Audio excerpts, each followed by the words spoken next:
part 2 of chapter 7 that is formation of company. Students first part में हमने formation of company के जो steps थे वो 4 थे, जिसमें से 2 steps प्रमोशन एंड इनकॉर्पोरेशन वहां पे स्टडी कर लिया था. So starting this video with the third step that is subscription of capital. अब ये क्या होता है? It means to subscribe the capital money from public. Subscription of capital का क्या मतलब होता है कि जितनी भी कंपनी को कैपिटल की जरूरत है उतनी पब्लिक से डिमांड करना और उसको कलेक्ट करना is known as subscription of capital. अब इसकी क्या प्रोसेस होती है, ये कैसे डिमांड की जाती है, अब हम इसको वो देखते हैं. सबसे पहले यहाँ पे ये जानना जरूरी होता है कि कंपनी में डिफरेंट टाइप्स की कैपिटल होती है, जिसमें से सबसे पहला क्या होता है? Authorised capital. ऑथराइज्ड कैपिटल क्या होती है? किसी भी कंपनी की सिर्फ बोलचाल के लिए जो कैपिटल होती है या जो मेमोरेंडम ऑफ एसोसिएशन होता है, एक मेन डॉक्यूमेंट होता है, उसको हम आगे डिटेल स्टडी करेंगे. तो उस डॉक्यूमेंट में जो कैपिटल बताई जाती है वो कैपिटल कहलाती है ऑथराइज्ड कैपिटल. मान लीजिए अब किसी भी कंपनी की जो कैपिटल थी वो कितनी है? 2 लाख रुपीज. कितने शेयर्स के हिसाब से? 100 शेयर्स के हिसाब से, सॉरी 20,000 शेयर्स के हिसाब से at the rate of 10 each, है ना. उसकी कैपिटल थी 2 lakh at the rate of 10 each और शेयर्स कितने हैं? 20,000. तो ये कैपिटल क्या कहलाएगी? Authorised capital. अब ऑथराइज्ड कैपिटल का वो पार्ट जो कंपनी ने पब्लिक से डिमांड किया है वो क्या कहलाएगी? Issued capital. जितनी इशू की है वो कितनी है? 1 लाख. 2 लाख थी उसकी ऑथराइज्ड कैपिटल, 1 लाख उसने डिमांड की. फिर उसके बाद आती है सब्सक्राइब्ड कैपिटल. सब्सक्राइब्ड कैपिटल क्या है? इशूड कैपिटल का वो पार्ट जो पब्लिक ने पे कर दिया है. तो कितना पेमेंट हो गई हमको? 50,000. तो ये जो पूरी प्रोसेस है ये सारी कहलाती है सब्सक्रिप्शन ऑफ कैपिटल. ये यहाँ पे आप देख रहे हैं सब्सक्राइब्ड कैपिटल, तो ये प्रोसेस कहलाती है सब्सक्रिप्शन ऑफ कैपिटल, मतलब पब्लिक से पैसा इकट्ठा करना. सब्सक्राइब्ड कैपिटल हो गया. यहाँ पे हमने क्या देखा कि ये वो है इशूड कैपिटल का पार्ट जितना पब्लिक ने पे कर दिया है. अब उसके बाद जितना पे हो गया उसके बाद कॉल्ड अप कैपिटल. एप्लीकेशन पे 2 रुपीज के हिसाब से पब्लिक ने कंपनी को पे कर दिया. उसके बाद नेक्स्ट क्या है? Allotment money. अलॉटमेंट मनी कितनी है? 4. तो वो हिस्सा अब जो ये है 4 रुपीज जो है वो जब कंपनी डिमांड करेगी तो वो क्या कहलाएगी? Called up capital. और वो हिस्सा जो कंपनी ने डिमांड नहीं किया है, मतलब अभी first call and final call, तो ये क्या कहलाएगा? Uncalled capital.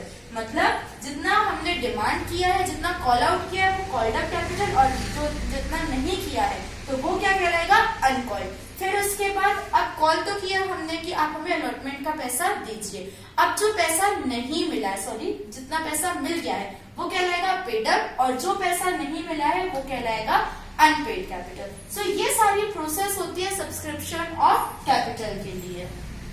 Fourth and the last step of formation of company is commencement of business.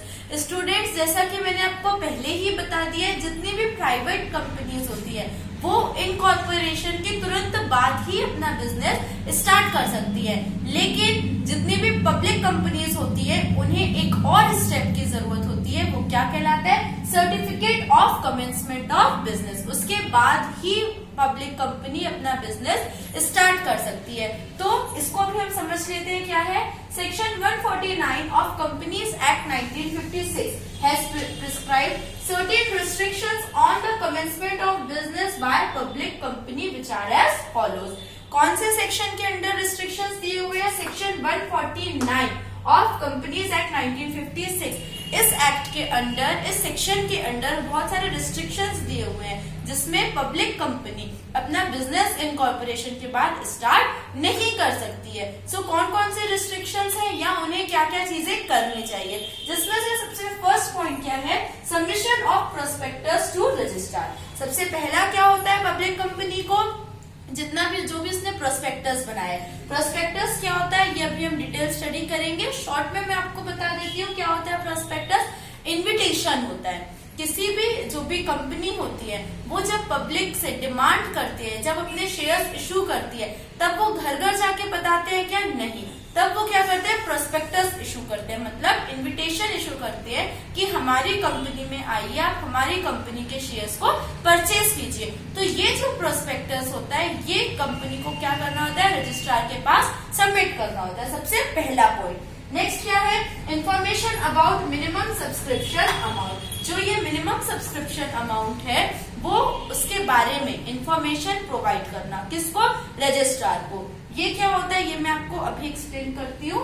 Next क्या है, every director must have paid the shares money taken by him, जितने भी directors हैं, जो भी कंपनी है उसमें डायरेक्टर्स होते हैं, तो जितने भी डायरेक्टर्स हैं उन्होंने जो जो शेयर को परचेज किए हैं उसके बारे में उसको पूरी इंफॉर्मेशन देना, किसको, रजिस्ट्रार को, प्लस उसकी एप्लीकेशन मनी और अलॉटमेंट मनी का पेड होना बहुत ही कंपलसरी होता है। नेक्स्ट इज सेक्रेटरी और one of director of company must prescribe a form of declaration, और इन सारी इंफॉर्मेशन के बाद और जितनी भी नेसेसरी इंफॉर्मेशन होती है रजिस्ट्रार के थ्रू या जितनी भी और अदर इंफॉर्मेशन रजिस्ट्रार मांगता है, तो कौन उसका एक फॉर्म ऑफ डिक्लेरेशन दे, या तो कंपनी का सेक्रेटरी या तो उसका कोई भी एक डायरेक्टर वो डिक्लेरेशन देना चाहिए। अभी अब यहाँ पे क्या समझना आपका रह गया है, minimum subscription amount.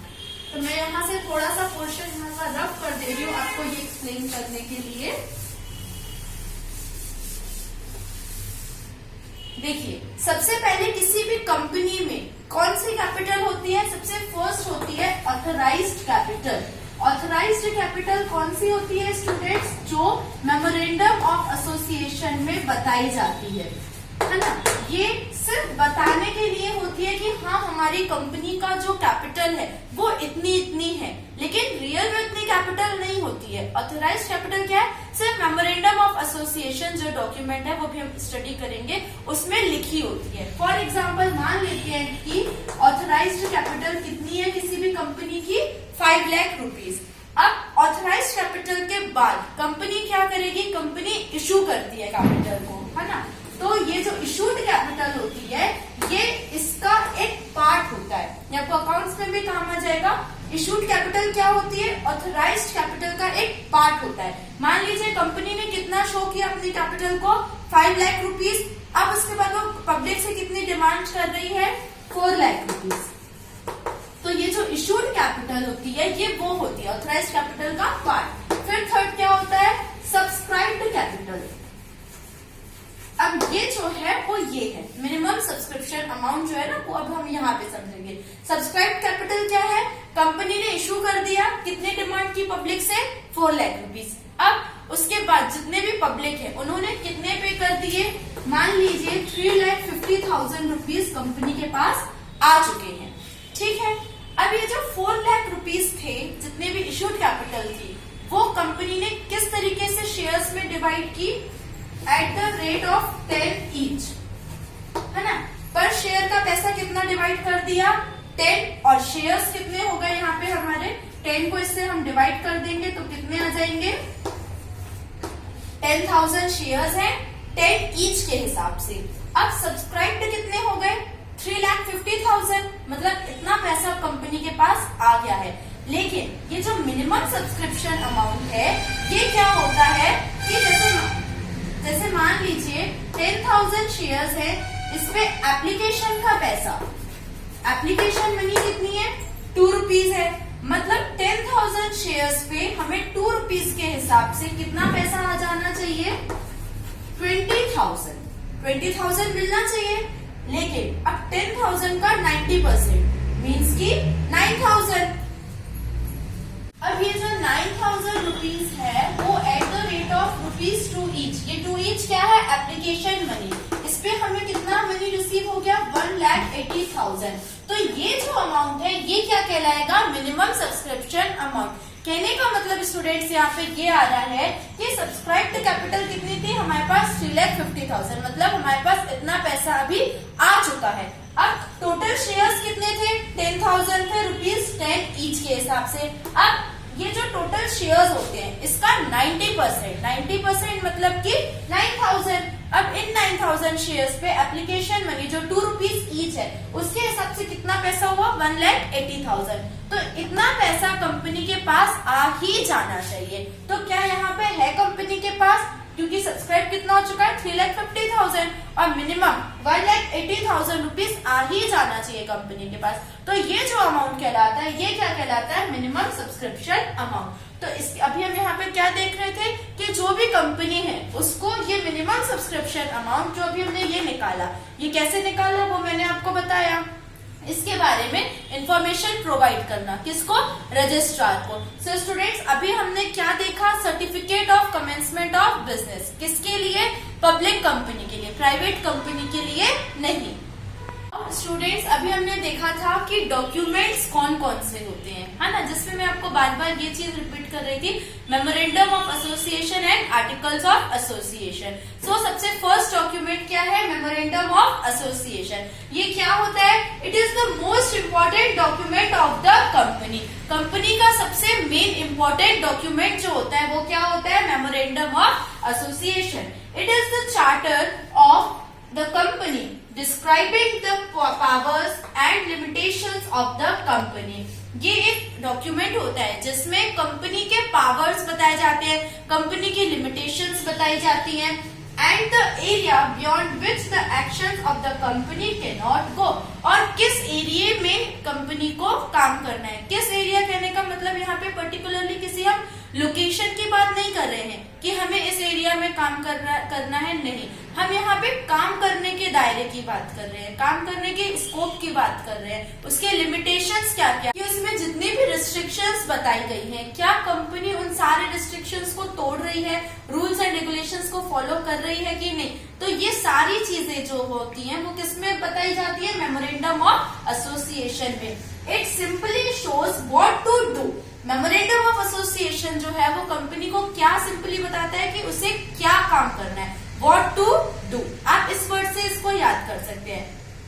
Now characteristics और importance and contents of memorandum of association. सबसे फर्स्ट कैरेक्टरिस्टिक क्या होता है students, defines object and limitation. Memorandum of association company के जितने भी ऑब्जेक्ट्स हैं या जो भी उसके लिमिटेशंस है, ड्रॉबैक्स है, उनके बारे में हमको बताता है। Next, mutual relation of company with outside world. यहाँ पे कहने का मतलब क्या है, जो उसके पर्सनल रिलेशनशिप्स हैं क्या, नहीं, जो भी उसके डेटर्स हैं, क्रेडिटर्स हैं, उनके बारे में कौन बताता है, memorandum of association. Next is liability of members. Company के जितने भी मेंबर्स हैं उनकी क्या लायबिलिटी है, ये कौन बताता है हमको, memorandum of association. Next is scope of companies activities, कि जितनी भी कंपनी में एक्टिविटीज परफॉर्म होने वाली है उनका स्कोप क्या है, वो किस दायरे में, किस लिमिटेशन में काम करेंगे। Next is base of articles of association. अभी हम इसके बाद रीड करेंगे आर्टिकल्स ऑफ एसोसिएशन, तो उसका भी बेस होता है मेमोरेंडम ऑफ एसोसिएशन, क्योंकि मेमोरेंडम ऑफ एसोसिएशन में मेन हमें उसके ऑब्जेक्ट्स बताए जाते हैं कि हमें क्या काम करना है, व्हाट टू डू।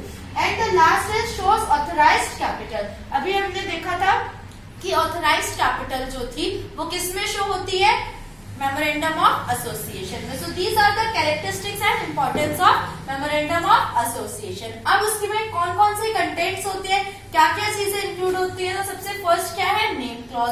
कंपनी का नेम, उसके जितने भी मेंबर्स हैं उनका नेम, ये सारी चीजें किसमें होती हैं, इसमें होती हैं। नेक्स्ट, कैपिटल क्लॉज, कंपनी की कैपिटल कितनी है और पर्टिकुलर एक एक पर्सन ने उसमें कितना कैपिटल लगाया है, कितना कैपिटल इंक्लूड किया है। लायबिलिटी क्लॉज, कंपनी की लायबिलिटी कितनी है और उसके मेंबर्स की लायबिलिटी कितनी है। Next is object clause, company का मेन जो ऑब्जेक्ट है, जो मेन मोटो है वो क्या है।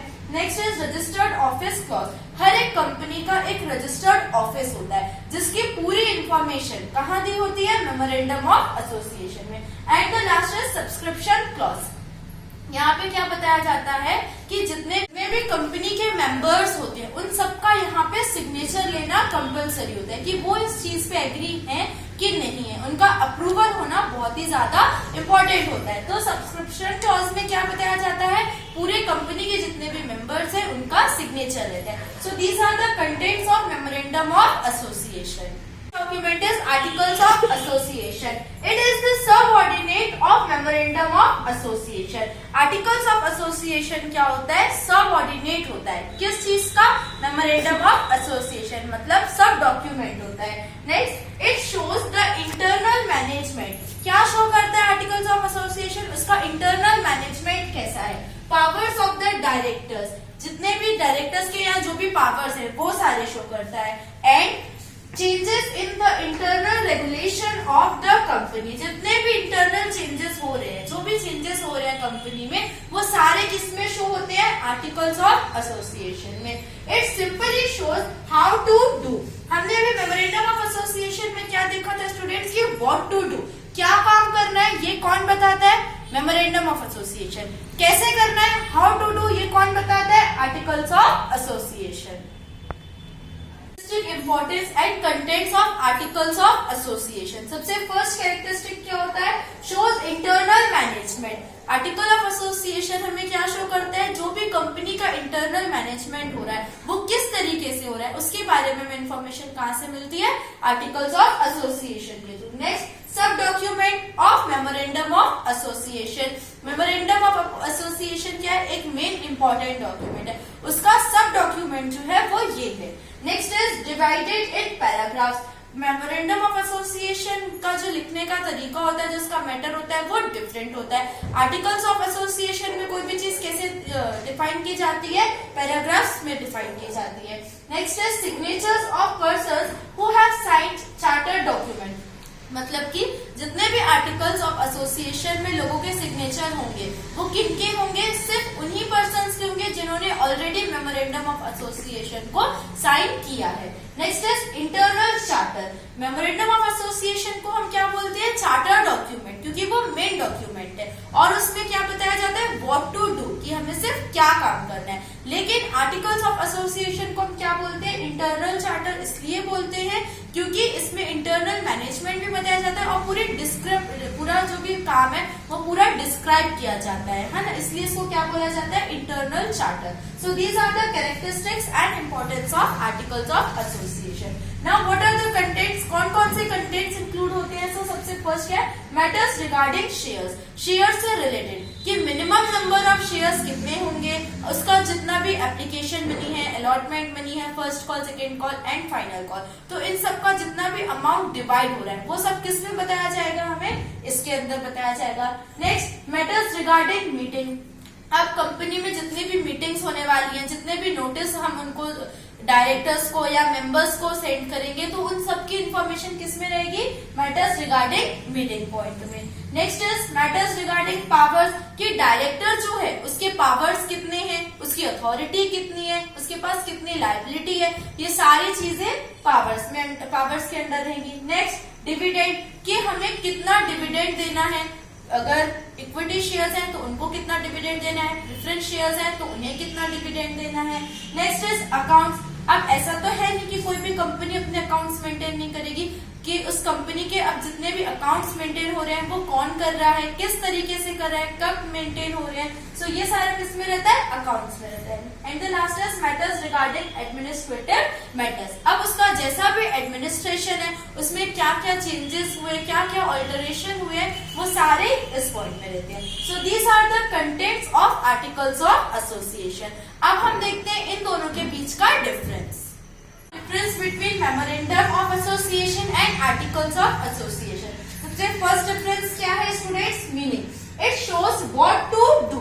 मेमोरेंडम क्या शो करता है कि हमें क्या काम करना है, आर्टिकल्स क्या शो करते हैं? It shows how to do, उस काम को कैसे परफॉर्म करना है। Next is relation. It shows relations between company and outsiders. Memorandum क्या शो करता है? किसके बीच में रिलेशन? कंपनी और आउटसाइडर्स के लिए, उन दोनों के बीच का रिलेशन। मतलब आउटसाइडर्स यहाँ पे किसको डिनोट किया गया है? डेटर्स हो गए, क्रेडिटर्स हो गए, उनके लिए। Next, it shows relation among members of company. Articles क्या किसके बीच में रिलेशन शो करते हैं? जो भी कंपनी के मेंबर्स हैं, शेयर होल्डर्स हैं, डायरेक्टर्स हैं, उनके बीच में कैसा रिलेशन है। Next is governance. It is governed by companies act 1956। Memorandum को कौन गवर्न करता है? Companies act 1956। लेकिन आर्टिकल्स को it is governed bye memorandum of association. Articles को कौन गवर्न करता है? ये। Next is explainer. It doesn't explain the sub document. Memorandum of association हमें आर्टिकल्स ऑफ एसोसिएशन के बारे में नहीं बताता है, लेकिन articles of association it explains main document. Articles of association हमें इस डॉक्यूमेंट के बारे में भी एक्सप्लेन करते हैं। Next is importance, it is the most important document of company. ये डॉक्यूमेंट सबसे फर्स्ट और मेन इंपॉर्टेंट डॉक्यूमेंट है। Articles it is second important document of a company. Memorandum of association में an alteration in it requires special resolution and permission of central government and court. अगर हमें कोई भी चीज alter करनी है, मतलब अगर हमें कोई भी चीज चेंज करनी है, किसमें? मेमोरेंडम ऑफ एसोसिएशन में, तब हमें एक स्पेशल रिजोल्यूशन पास करना होता है, प्लस सेंट्रल गवर्नमेंट और कोर्ट से परमिशन भी लेनी पड़ती है। आर्टिकल ऑफ एसोसिएशन में an alteration in it can easily be made by passing special resolution in general meeting. अगर हमें आर्टिकल ऑफ एसोसिएशन में कोई भी चीज ऑल्टर करनी है, चेंज करना है, तो वो हम सिंपली चेंज कर सकते हैं। कैसे? बाय पासिंग स्पेशल रेजोल्यूशन, किसमें? इन जनरल मीटिंग में। Next is and the last is other name, it is known as charter document. Memorandum of association को हम और किस नेम से जानते हैं? Charter document. Article of association को it is known as internal charter. So students, this is the difference between memorandum of association and articles of association. Topic is prospectus. क्या होता है prospectus? A prospectus is an invitation to the members of the public to buy shares और debentures of the company. Prospectus क्या होता है student? जैसे मैंने आपको पहले भी बताया, प्रोस्पेक्टस क्या? एक इन्विटेशन है पब्लिक से। जब कोई भी कंपनी इशू करती है अपने शेयर्स और फिर उसकी जो मनी है उसको डिमांड। Topic is prospectus. क्या होता है students prospectus? A prospectus is an invitation to the members of the public to buy shares और debentures of the company. Prospectus क्या है? एक इन्विटेशन है। किसके लिए इन्विटेशन है? पब्लिक के लिए। कोई भी कंपनी जब शेयर्स इश्यू करती है तो जो उसका अमाउंट वो डिमांड करती है पब्लिक से, तो कैसे करेगी? इन्विटेशन देने के थ्रू। ठीक है, तो वो इन्विटेशन प्रोवाइड करते कि आप हमारी कंपनी में आइए और हमारे शेयर्स या हमारे डिबेंचर्स को परचेज कीजिए। तो प्रोस्पेक्टस सिंपली क्या है? An invitation to the public. It is issued only by public company. यहाँ पे ओनली बाय से हम क्या समझ रहे हैं? प्रोस्पेक्टस कौन इशू करते हैं? सिर्फ पब्लिक कंपनी के पास ये राइट होता है। प्राइवेट कंपनी कभी भी प्रोस्पेक्टस इशू नहीं करती है। अब कंटेंट्स ऑफ प्रोस्पेक्टस, क्या क्या चीजें होती है इसमें? Name and address of registered office of company. Company का जो भी रजिस्टर्ड ऑफिस है जहाँ पे भी है उसका नेम और address. Next, name and address of directors, जितने भी डायरेक्टर्स हैं उनका name plus address. Next is date of issue of prospectus, किस दिन वो प्रोस्पेक्टस इशू किया जा रहा है। Next is objects and preliminary expenses etcetera. Company के क्या क्या ऑब्जेक्टिव्स हैं, उनके प्रिलिमिनरी एक्सपेंसेस क्या हैं, कितने हैं, उनका अमाउंट क्या है, एक्सेट्रा। और भी इसमें बहुत सारे कंटेंट्स शो किए जाते हैं। So prospectus is simply an invitation to the public. The last topic of this chapter is statement in lieu of prospectus. ये क्या होता है? A public limited company which does not issue prospectus. कोई भी public limited company जब prospectus issue नहीं करती है, is required to file with the registrar a statement called statement in lieu of prospectus. जब कोई भी public limited company prospectus issue नहीं करती है, तब उस कंडीशन में उसे रजिस्ट्रार के साथ एक डॉक्यूमेंट फाइल करना होता है, एक स्टेटमेंट फाइल करना होता है, जिसे हम क्या कहते हैं? Statement in lieu of prospectus, which is signed by every director of the company, जो हर एक डायरेक्टर के थ्रू साइन होता है। No company is allowed to allot any shares. किसी भी कंपनी को ये राइट नहीं है अलॉट करने का शेयर्स को। किस कंडीशन में? unless such a statement is filed with the registrar. जब ये स्टेटमेंट फाइल नहीं किया गया हो तब तक उसके पहले कोई भी कंपनी किसी को भी शेयर्स अलॉट नहीं कर सकती है। So statement in lieu of prospectus क्या है? जब पब्लिक लिमिटेड कंपनी प्रोस्पेक्टस नहीं बनाती है तब जो दूसरा स्टेटमेंट बनाया जाता है वो ये कहलाता है। अब इसके जो कंटेंट्स हैं वो किसके जैसे हैं? वो सेम प्रोस्पेक्टस के जैसे हैं। अब ये किन किन कंडीशंस में होता है? तो ये दो कंडीशंस में होता है। सबसे पहली क्या होती है? जब कोई भी पब्लिक लिमिटेड कंपनी ने प्रोस्पेक्टस नहीं बनाया हो, उस कंडीशन में statement in lieu of prospectus बनाया जाता है। सेकेंड कंडीशन क्या होती है, जब प्राइवेट लिमिटेड कंपनी से पब्लिक लिमिटेड कंपनी में ट्रांसफर होती है, मतलब कन्वर्ट होती है, तब ये डॉक्यूमेंट स्टेटमेंट बनाया जाता है। सो स्टूडेंट्स, अभी तक हमने जितना भी पोर्शन कवर किया वो था chapter 7, that is formation of company का। Next we will meet with chapter 8। Thank you for watching my videos.